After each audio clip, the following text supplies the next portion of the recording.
மக்கள் அனைவருக்கும் வணக்கம். இன்னைக்கு பைசா மாஸ்டர் தமிழ்ல நம்ம உங்களுடைய பொதுவா செவ்வாய்க்கிழமைனா உங்களுடைய சில கேள்விகளுக்கு பதில் சொல்லுவேன். நிறைய எக்ஸ்பை டூல வியூவர்ஸ் எல்லாமே ரொம்ப அதாவது தன்னை எங்கேஜ் பண்ணிட்டு இருக்கீங்கிறத என்னால் புரிஞ்சிக்க முடியுது. இதுக்கு முன்னாடி ஸ்டாக் வாங்கும்போது யாராவது சொன்னா மட்டுமே வாங்குவோங்கிறத தாண்டி இப்பெல்லாம் நீங்க என்ன பண்றீங்கன்னா வெரிஃபை பண்ண கத்துக்கிட்டீங்க. ஸோ எனக்கு உண்மையிலே சொல்றேன், இந்த வீடியோ யூடியூப்ல இந்த மாதிரி விஷயங்கள் எல்லாம் நான் யூடியூப்ல பண்ணி போடுறதுக்கு பின்னாடி கொஞ்சம் சாட்டிஸ்ஃபைடு பொசிஷன் அப்படின்னு நம்ம நம்புவோம் இல்லையா, அந்த ஃபீலை இப்போ நான் நம்புறேன். மக்கள் நிறைய பேரை மாறிக்கிட்டு வராங்க. ஸ்டாக் மார்க்கெட்ல வாங்கும் பொழுது அது பார்க்கணுன்றது முக்கியம் கிடையாது. மீன் டைம் நீங்களாம் என்ன பண்ணணும், உங்க போர்ட்ஃபோலியோல ஆல்ரெடி இருக்கிற கம்பெனிக்கெல்லாம் போட்டு பார்த்து இது அடிக்குவேட்டா இருந்தா எதிர்காலத்துல வளருங்கிற கான்ஃபிடன்ஸ் இருந்ததுன்னா வச்சிருங்க. இல்லைன்னா என்ன பண்ணணும், that is your call, right? Community மெம்பருக்கு ஒரு விஷயம் சொல்லிடுறேன். 16ஆம் தேதி ஞாயிற்றுக்கிழமை நடந்த வாரம் 4.5 மணி நேர வீடியோவுமே உங்களுடைய அனௌன்ஸ்மெண்ட் பேஜ்ல இருக்கு. டைம் கிடைக்கும் போது கண்டிப்பா பாருங்க. ஏன் சொல்றேங்கிறத புரிஞ்சுங்க. அதுல சில முடிவுகள் எடுக்கப்பட்டிருக்கு. அந்த முடிவுகள் உங்களுக்கு நிச்சயமா பலன் தரும். நீங்க உங்க போர்ட்ஃபோலியோல எப்படி அட்ஜஸ்ட்மெண்ட் பண்ணணுங்கிற தகவல்கள் இருக்கு. ஸோ பார்க்காதவங்க கண்டிப்பா போய் பாருங்க. இல்ல பாதி பார்த்துட்டு வெயிட் பண்றவங்க கண்டினியூ பண்ணி முடிச்சிருங்க. Okay right. உங்களோட கமெண்ட்ல முதல் கமெண்ட், இந்த எக்ஸ்பை 2 யூஸ் பண்ணி நம்ம ஐபிஓல வரக்கூடிய ஸ்டாக்ஸை வெரிஃபை பண்ண முடியுமா அப்படின்னு கேட்டிருக்காங்க. எக்ஸ்பை 2ல வரக்கூடிய ஸ்டாக்கை வச்சு நீங்க அது கணக்கு போட முடியாது. ஏன் முடியாதுங்கிறதே சொல்றேன். ஏன்னா இப்போ ஒரு ஐபிஓல ஒரு கம்பெனி வருது அப்படின்னு பொழுது அவங்க நிறைய கேபிட்டலை உள்ள கொண்டு வர போறாங்க. மக்கள் கிட்ட இருந்து திரட்டி உள்ள கொண்டு வராங்க. அப்போ பழைய பெர்ஃபார்மன்ஸ்லயே இந்த கம்பெனி இப்பவும் இருக்கும்னு சொல்ல முடியுமா? ஒருவேளை உங்களுக்கு ஒரு கணக்கு இருக்கு, இப்ப இதுக்கு முன்னாடி அவங்க இப்படி பெர்ஃபார்ம் பண்ணாங்க, ஃபியூச்சர்ல இப்படி பண்ணுவாங்கன்னு நம்பிக்கை இருக்குன்னா நீங்க பண்ணுங்க. ஜென்ரலா இந்த இன்வெஸ்டர்ஸ், அதாவது நான் சொல்றது இன்ஸ்டிடியூஷனல் இன்வெஸ்டர் என்ன பண்ணுவாங்கன்னா, குறைஞ்சது 9 மாதங்கள்ல இருந்து 1 வருஷம் வரைக்கும் வெயிட் பண்ணுவாங்க. 1 வருஷத்துக்கு அப்புறம் அவங்களோட ஃபினான்ஷியல் ரிப்போர்ட் வந்ததுக்கு அப்புறமா அவங்களுடைய இந்த ஐபிஓல கலெக்ட் பண்ண பணத்தை எப்படி ப்ராப்பரா யூஸ் பண்ணாங்கிறத வெரிஃபை பண்ணிட்டு அதுக்கப்புறம் தான் அது எக்ஸ்பை 2 எக்ஸ்பை 3 ஐடென்டிஃபை பண்ணி உள்ள என்ட்ரி கொடுப்பாங்க. சில ப்ரொஃபஷனல்ஸ் எனக்கு இந்த கம்பெனி பத்தின டீடைல்ஸ் தெரியுங்கிறவங்க ஜென்ரலா உள்ள போறதுக்கு பாசிபிலிட்டி இருக்கு. பட் இந்த எக்ஸ்பை 2 நீங்க எப்படி யூஸ் பண்ணணும்னா 1 இயர்க்கு அப்புறம் தான் யூஸ் பண்ணணும். அப்பதான் உங்களுக்கு ஓரளவுக்கு ஜென்யூனான ரிசல்ட் கிடைக்க வாய்ப்பு இருக்குன்றது தான். எக்ஸ்பை 2 தான் இருக்கிறதுல ஃபைனஸ்ட் ஸ்ட்ராட்டஜின்னு தயவு செஞ்சு நினைக்காதீங்க. X by 2 is one of the strategy. சில ஸ்டாக்குக்கு இது ஃபிட்டன் ஆகும், சில ஸ்டாக்குக்கு இது ஃபிட்டன் ஆகாது. அதாவது கன்சிஸ்டண்டா க்ரோயிங் கம்பெனிகளுக்கு மேபி இது ஃபிட்டன் ஆகும். அதை தவிர்த்து ஓவரா அப்ஸ் அண்ட் டவுன்ஸ் போகக்கூடிய ப்ராஃபிட்ல சொல்றேன், ப்ராஃபிட் திடீர்னு பாசிட்டிவ்ல போகும், நெகட்டிவ்ல போகும், திருப்பி பாசிட்டிவ்ல போகும், இந்த மாதிரி நிறுவனங்களுக்குலாம் இது செட் ஆகுமான பாசிபிலிட்டி கிடையாது. அதையும் நீங்க பார்த்து இது ஃபிட் ஆகக்கூடிய ஸ்டாக் மார்க்கெட்ல லிஸ்டா இருக்க கம்பெனியோட கம்பேர் பண்ணும்போது எனக்கு தெரிஞ்சு 300ல இருந்து 500 கம்பெனிகளுக்கு இது ஃபிட் ஆயிடும். பிஇஜி ரேஷியோ வச்சு வாங்கலாமா? ஜென்ரலா பிஇ பார்த்து வாங்குறத விட பிஇஜி பார்த்து வாங்குறது ஃபார் பெட்டர். புரியுதா? ஏன்னா எல்லா கம்பெனியுமே எந்த குரோத்ல அது அடிக்குவேட்டா வளருதுங்கிறத அடிப்படையில பார்க்கும்போது அது இன்னும் தெளிவான ஒரு ரிசல்ட் கொடுக்கும். பிஇஜி வச்சு பார்க்கும்போது பிஇஜி ரேஷியோவை விட எக்ஸ்பை 2 இன்னும் ஃபார் பெட்டரா இருக்கும். ஏன்னா கொஞ்சம் அந்த அக்யூரசி லெவலை உங்களுக்கு ஐடென்டிஃபை பண்ணி கொடுக்கும் அப்படிங்கிறதா விஷயம். எல்ஐசி ஹவுசிங் ஃபைனான்ஸோடைய ஷேர் பிரைஸ் ரொம்ப கீழே வந்திருக்கு. இதை நம்ம இப்போ கன்சிடர் பண்ணலாமா? உங்களோட ஒப்பீனியன் என்னன்னு கேட்டிருக்காங்க. ஜென்ரலா இதை நம்ம வெரிஃபை பண்ணி பார்த்துடலாம். இந்த கம்பெனியுடைய ஷேர் பிரைஸ் கீழே தான் வந்திருக்கா அப்படின்னு பார்த்தீங்கன்னா பி ரேஷியோ வச்சு பார்க்கும்போது 4.78 இருக்கு. அப்படி பார்த்தாலும் இது ரொம்ப சீப்பா கிடைக்கிற மாதிரி தான் தெரியுது. அடுத்தது பிரைஸ் டு புக் அப்படின்னு எடுத்தோம்னா 0.66 இருக்கு. உடனே இதை நம்ம போய் கன்சிடர் பண்ண முடியுமானா இந்த கம்பெனியோட இயர் ஆன் இயர் growth என்னன்னு பார்க்கணும். Year on year growth, ROE கிடையாது. ROE நல்லா கூட இருக்கும், ஆனா இயர் ஆன் இயர்ங்கிறது இட்ஸ் மோர் இம்பார்ட்டன்ட். அந்த வகையில நம்ம பார்க்கும்போது இந்த கம்பெனியோட இயர் ஆன் இயர் growth ஆவரேஜா சிங்கிள் டிஜிட்ல தான் இருக்கு. நம்ம என்ன சொல்லியிருக்கோம், மினிமம் 15% பெஞ்ச் மார்க்கா செட் பண்ணுங்க. 15% அரௌண்ட்னா ஒரு 12ல இருந்து 20க்குள்ள ஆசோலேஷன் இருந்தா ஓகே. பட் இங்க என்ன இருக்கு, 9% 8%ல sales year on year growth ஆகுது.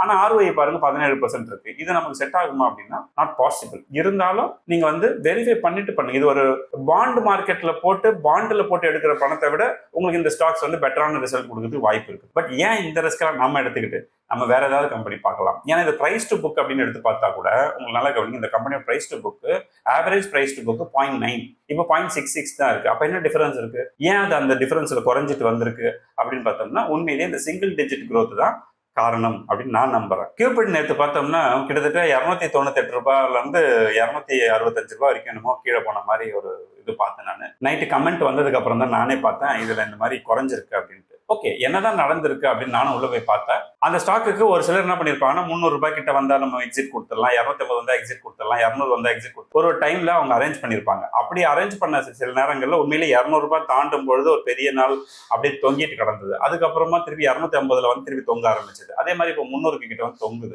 இது ஒரு பெரிய இன்ஸ்டிடியூஷனோட வால்யூம் தான் அப்படிங்கிறது தான் விஷயம். பட் நீங்க இந்த மாதிரியான ஸ்டாக்ல ரிஸ்க் எடுக்கிறீங்க அப்படின்னா அது உங்களுடைய எவ்வளவு கெப்பாசிட்டி இருக்குதோ ரிஸ்க் எடுக்கிறதுக்கு அந்த கெப்பாசிட்டிக்குள்ள பண்ணுங்க. அதுக்கு மேல போயிடாதீங்க. ஆசை வரதான் செய்யும், but be careful on it. But mean time promoter வாங்கிட்டே இருக்காங்க, அவங்களுக்கு என்ன கான்ஃபிடன்ஸ் இருக்கு அப்படிங்கிறது 2 விஷயம் இருக்கு. ஒரு விஷயம் நான் உங்களுக்கு சொன்னேன், இதுக்கு பின்னாடி வந்து இந்த ஓட்டிங் கான்செப்ட் இருக்கு. அதனால ஒரு ஒன்றுக்கு மேற்பட்டவர்கள், அதாவது ப்ரமோட்டர் ஆதித்யா கூட வேற யாரும் போட்டி போட்டுட்டு இந்த ஷேரை வாங்குறாங்க. அது ஒருத்தரா 2 பேரும் தெரியல நமக்கு, ஏன்னா கண்டுபிடிக்க முடியாது ரீட்டைலர்ஸை.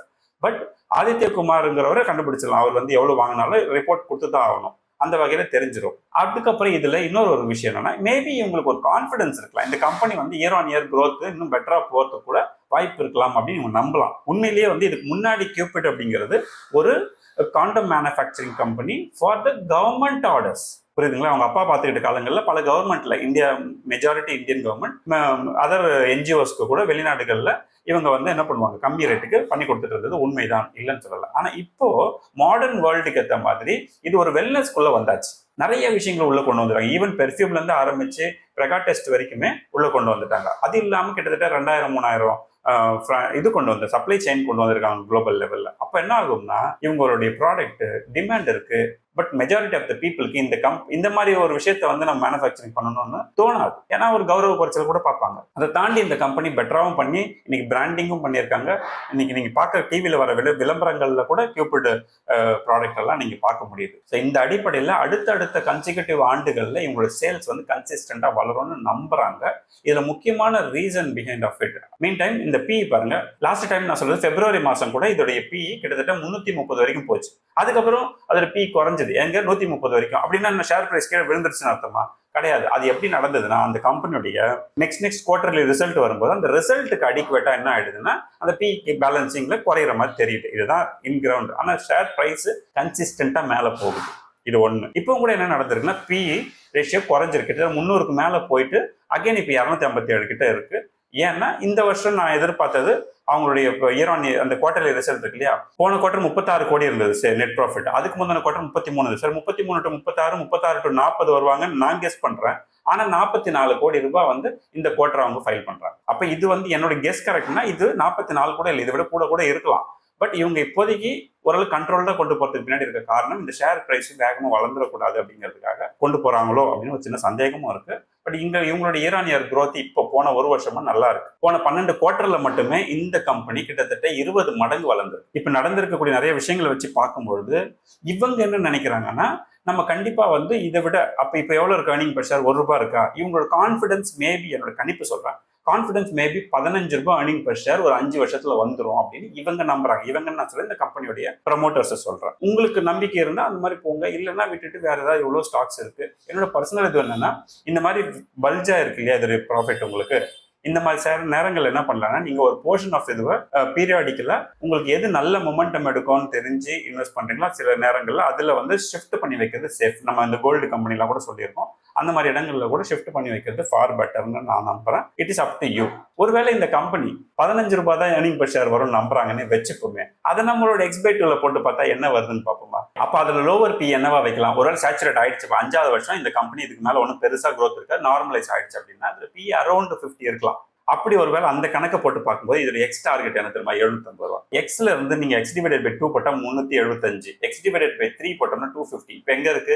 260, 270 அந்த ரேஞ்சில் இருக்கிறது நம்மளால பார்க்க முடியுது. ஸோ இது மேபி அவங்களோட கான்ஃபிடன்ஸாகவும் இருக்கலாம், இல்லை ஓவர் கான்ஃபிடன்ஸாகவும் இருக்கலாம், நமக்கு அது தெரியாது. இருந்தாலும் நம்ம இந்த பக்கம் பார்ப்போம். ஓரளவுக்கு நமக்குன்னு ஒரு அனுமானம் இருக்குல்ல, 3 ஆண்டுகள்ல இந்த கம்பெனி 20 மடங்கு growthனா அடுத்த 5 ஆண்டுகள்ல ப்ராபபிளி அடுத்த 5 ஆண்டுகள்ல ஒரு 10 ரூபாய் earning per share கூட வரதுக்கு வாய்ப்பு இருக்கு. கொஞ்சம் அதீதம் தான், பேராசை இல்லைன்னு நான் சொல்லல, வரணும்னு நான் சொல்லல. ஒருவேளை வருமோங்கிற ஒரு எண்ணம் எனக்கும் இருக்கு. நான் அப்படி எதிர்பார்க்கும் பொழுது இந்த கம்பெனியுடைய லோவஸ்ட் பி 50 வச்சு நம்ம மல்டிப்ளை பண்ண 500 இந்த கம்பெனியுடைய டார்கெட். அப்போ அதில் டார்கெட் டிவைடட் பை 2 போட்டோம்னா என்ன வருது 250. இப்போ புரியுதா ஏன் வந்து பெரிய பெரிய இன்ஸ்டிடியூஷன் இந்த நேரத்தில் வெளியே வராங்கன்னு? அவங்க முழுமையாக வெளியே வரவில்லை. அவர்கள் ஒரு போர்ஷன் ஆஃப் ஷேர் தான் எக்ஸிட் கொடுத்து அவங்க என்ன பண்ண நினைக்கிறாங்கன்னா மீதியில் ரிஸ்க் எடுக்கலாம் அப்படின்னு பார்க்குறாங்க. இது நல்ல சாய்ஸ் தானே. ஸோ இது மாதிரி ஒரு விஷயம் தான் அங்கே நடந்துட்டு இருக்கு. மோரோவர் இதே மாதிரி போன பிப்ரவரி மாதம் கூட இந்த ஸ்டாக் வந்து நெகட்டிவ் நோக்கி ரொம்ப நேரம் தொங்கிட்டு கிடந்தது. சில வாரங்களா தொங்கிட்டு கிடந்தது. ஆனால் தொங்கிட்டு தான் கிடந்ததே தவிர அதுக்கப்புறம் திருப்பி ரெக்கவர் எடுத்து மேலே வந்தது. அதே மாதிரி தான் இப்பவுமே ஒரு பிரேக் அடிச்சு. பிரேக் அடிக்கிறதும் நல்லது தான், நமக்கு சேஃப்டி தான் அப்படின்னு சொல்ல வரேன். மில்கி மிஸ்ட் ஐபிஓ காலையில் 165 ரூபாய்க்கு லிஸ்ட் ஆச்சு. ஆக்சுவலாக இது 140 ரூபாய்க்கு உங்களுக்கு எல்லாம் கிடைச்சிருக்கும். எனக்கு கிடைக்கல. நான் 2 லாட் அப்ளை பண்ணி எனக்கு ரிஜெக்ட் ஆயிடுச்சு. அதுக்கப்புறம் இன்னைக்கு காலையில் அது 165 ரூபாய்க்கு லிஸ்ட் ஆகி 181 ரூபாய் 50 காசுல அப்பர் சர்க்கியூட்டை லாக் பண்ணிட்டாங்க. முடிஞ்சு போச்சு. இதுதான் இப்போ பொசிஷன். மில்கி மிஸ்டோட earning per share ₹1.98 அப்படின்னா இதோட ஸ்டாக் பி என்ன 95. அப்போ ஏதோ ஒரு மக்களுக்கு இது மேல ஒரு நம்பிக்கை இருக்கு அப்படின்னு கூட எடுத்துட்டு போகலாம். என்ன ரீசன்லாம் எனக்கு தெரியல. போக போக இயர் ஆன் இயர் growth பார்த்து நம்ம அதை பத்தின டீடைல்ஸ் எடுக்கலாம். ஓகேவா? இந்த மீன் டைம் கமெண்ட்ல இன்னொரு விஷயம் கேட்டிருக்கீங்க. என்னன்னா வாரி ரெனியூவபிள் டெக்னாலஜிஸ் அதோடைய growth கூட இயர் ஆன் இயர் நல்லா இருக்கு. அதை ஏன் வந்து நீங்க மிஸ் பண்ணிட்டீங்க? ஆக்சுவலா நான் வாரி ரெனியூவபிள் டெக்னாலஜி கிட்டத்தட்ட ஒரு 2 வாரம் 3 வாரத்துக்கு நடுவில் சொல்லிட்டேன்னு நினைக்கிறேன்.